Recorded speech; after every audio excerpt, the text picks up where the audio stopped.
Magandang gabi mga kawok. Magandang umaga sa mga nasa Amerika, Canada, Australia at magandang hapon sa UAE, Hong Kong, Japan at syempre magandang hating gabi sa mga kababayan nating galing trabaho sa Italy at Germany. Ako po si #WalkWithLan, ang inyong lingkod na walang takot sabihin ang totoo kahit magkanda-ganda magkandaliig ang mga bayarang troll no, sa comment section. Ay nako, mga trolls na ito no, talaga okay lang po 'yan, no? Dagdag views din po 'yan.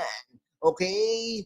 Ay nako, dagdag watch hours din po 'yan. At dagdag, ay nako po, dagdag syempre revenue. Mga kababayan, sa gitna ng kasinungalingan, ang katotohanan ang unang dinudurog. Pero kasama kayo ha. Kayo na mga OFW, kayo na mga kabataan. Kaya naman natin itong itama mga kaibigan. Ngayong gabi, pag-uusapan natin ang isang malaking plot twist sa mundo ng Philippine online commentary. May dating icon ng katotohanan na biglang fake news na pala. At ang pangalan na walang iba kundi si Claire Castro. Oo, yung Claire Castro na dating sinasamba ng ilang Gen Z at millennials, ngayon ay parang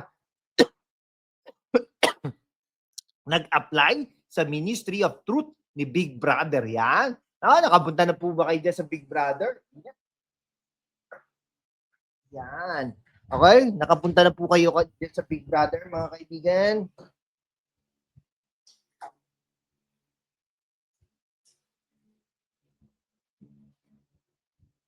Yan. Okay pero bago tayo magmalaki, anong resibo, shoutout muna sa lahat ng solid supporters natin dito sa ating channel. #WalkWithLan. Kung bago ka pa lang dito, pindutin mo na yung subscribe button at ang bell para updated ka lagi. Ngayon, lalo na magpapasko, syempre need natin ng revenue. At kung kaya mo pang maging member, sali na sa ating YouTube membership. Doon tayo mas malayang magsalita. Walang censor, walang takot mga kaibigan. Okay, paano nga ba naging fake news si Claire Castro? Magsimula tayo sa timeline ha. Mga kawo, noong 2022 election, si Claire ay todo suporta sa Pink Movement. Tapos nung manalo, si BBM biglang tahimik. Tapos 2024, nung magsimula ang mga issue sa West Philippine Sea, biglang lumitaw ulit si Claire pero iba na ang tono. Yan. Parang may nag-text sa kanya. Uy, Mare, bagong script na. Ay, nako talaga. Ha, ha, ha, ha. Noong August 2025, ito resibo number 1, noong August 2025, may lumabas na post si Claire na nagsasabing hindi naman talaga inaangkin ng China ang buong South China Sea. Teka, bakit parang verbatim yun ang official statement ng Chinese Foreign Ministry? Okay, resibo number 2. Noong Senate hearing tungkol sa Pogo at espionage, tahimik si Claire pero nung may naglabas na expose na may links ang ilang influencers sa certain political operators, biglang nag-live si Claire at sinabing overreaction lang yan ng mga dilawan. Dilawan? 2025 na, ginagamit pa rin yung termino na yan? Pero parang luma na yung script, girl. Ay, nako, sabi ni Chavit Singson, di ba? Okay, ito si Malu Tikia naman, nanindigan pa rin. Kaya naman saludo tayo kay Malu Tikia kahit inuulan ng atake mula sa parehong kampo, nanindigan pa rin sa datos nung naglabas siya ng analysis tungkol sa 2028 elections. Pero puro numbers puro survey methodology, walang emosyon talagang puro katotohanan. 2028 po ay ano po tayo Sara Duterte. Sara, cheese boom Duterte. Nako, compare mo kay Claire Castro na pinakabagong video ay bakit dapat mahal natin ang gobyerno natin? Parang title pa lang ng DepEd module noong martial law DepEd module yan. Alam nyo, mga guro, kailangan kayong magalit dahil imbes na idagdag sa mga sweldo nyo ay kinikita ng mga hinayupak ng mga politikong ito lalong-lalo nandyan sa Pampanga. Makikita mo naman yung mga kababayan eh. Di ba? Pagpasok mo sa compound, malawak ang lupain, magaganda ang bahay. Itatanong nyo ngayon, saan po ba nang galing yon? Okay? Ay, sabihin nyo, may trabaho naman. Okay, di, may trabaho. Computein natin ang sweldo ng isang congressman. Okay? Maliwanag po ba? Makakabili po ba sila ng ganyan? Maraming mga tawag dito, sasakyan, nagto-travel po abroad, kasama ang pamilya. Nakuha niyo po ba? Ito, meron naman yung tumang. Meron kasing ano dyan eh. Tingnan nyo ha. Pero paano sila makaka-afford? Tingnan mo doktor naman yung si Hazel Tumang. Engineer yung tatay yata yun, no? Di ba? Yung tapos ito pa, fashion designer naman yung isa. Ibig sabihin, milyon-milyon ang kinikita ng mga yan.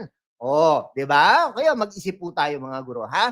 At alam nyo ba, may source ako na nagsasabing may nag-o-offer raw ng malaking talent fee kay Claire para maging positive voice online. Wow! Bayad per post daw. Kaya naman, parang pala bigla naging unity advocate overnight, ha? Unity daw, pero selective unity. Unity lang kapag kasali ang pera.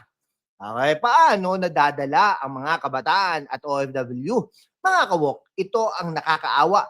Maraming kabataan at OFW ang sumusunod pa rin kay Claire Castro kasi maganda magsalita. Maganda ang production value. Pero tandaan nyo, maganda ang packaging, hindi ibig sabihin totoo ang laman. Parang pansit canton, maganda ang lasa, pero puro MSG. Kaya nga tayo nandito para maging critical thinkers kayo. Tanungin niyo, sino ang nagbabayad sa kanya? Sino ang nakikinabang sa sinasabi niya? At bakit parang ayaw niyo banggitin ang mga isyong talagang importante sa atin tulad ng OFW, repatriation, sahod, at West Philippine Sea? Okay, call to action tayo Ngayon, tanong ko sa inyo, naniniwala pa ba kayo kay Claire Castro pagkatapos ng lahat ng resibong ipinakita ko? I-comment nyo yan sa baba. At kung may kilala kayong nabiktima ng fake news, itag nyo sila rito para magising sila. At sa mga OFW natin, okay. Yan. Sa mga OFW natin. Okay, sa mga OFW natin, alam ko pagod kayo pag uwi galing shift, no? Yan. Okay, mainit po kaya nag-electric fan tayo. No? Alam ko pagod kayo sa pag-uwi, no? Galing shift. Pero huwag kayong magpapabulag sa magagandang video. Basahin nyo, mag-research at supportahan ang mga tunay na independent voices tulad ng #WalkWithLan. Mga kawok, salamat sa inyong panonood. Ay, nako, malapit na po tayo sa 20,000 subscribers. Baka makuha na natin yan ngayong araw na ito. Maraming salamat din po sa 20 million views. Ay, nako, maraming salamat. Mag-6 na taon na po tayo. At talagang, sana naman kumita tayo ng milyones dito para naman meron tayong pambili ng kotse. Joke lang yun. Mga kabok, salamat sa inyong panonood. Kung nagustuhan nyo itong video na ito, paki-like at share sa lahat ng grupo nyo sa bawat bansa ng mga nababanggit natin in the past. Lalo na sa mga Viber groups na pamilya na puro fake news ang laman. Mga kaibigan. Shame lang po, plugging, no? Ay, nako. Kung gusto nyo mag-shopping na po kayo dito sa YouTube. May mga itatag po tayo mga produkto. Pero kung hindi pa sapat yan, i-ano nyo po, sabihin nyo lang po sa comment section para po hanapin po natin yan. Itatag po natin sa mga future videos natin. Okay? Maraming salamat po sa pagsuporta. Ito po ay isa sa mga paraan para suportahan nyo ang channel natin. Na nag-i-stay, hindi lang po dahil sa akin, dahil din po sa inyo. Hanggang sa susunod mga kawok, manatiling gising, manatiling woke. Ito po si #WalkWithLan. Nagpapaalam, mabuhay ang katotohanan. Mabuhay ang Pilipinas!